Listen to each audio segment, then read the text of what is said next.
Welcome back. Today's topic of discussion is going to be refeeding syndrome.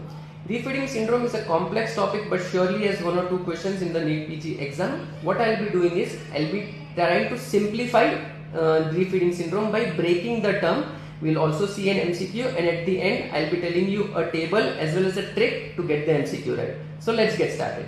Refeeding syndrome. Let's first split the word re and feeding. So you are feeding a person who is already cachexic or has a low BMI. So what happens is whenever there is any cachexia or whenever there is starvation, there is a predominant fat-based metabolism. But when you start refeeding or instantly start a calorie-rich diet, there is a shift of metabolism from fat to glucose or carbohydrate base.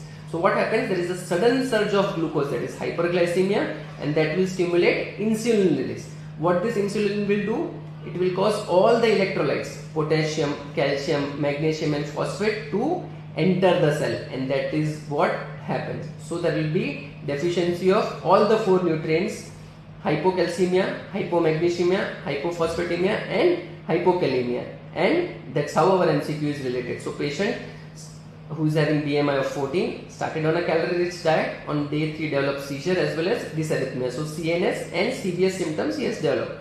What is the cause? There is deficiency of all three electrolytes. So the trick or the answer is PCM. Phosphate, calcium and magnesium all will be low in case of refeeding syndrome.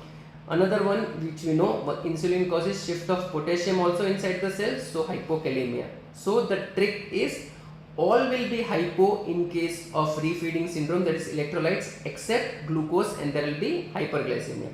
So I hope the topic is clear and no need to mug up. Thank you.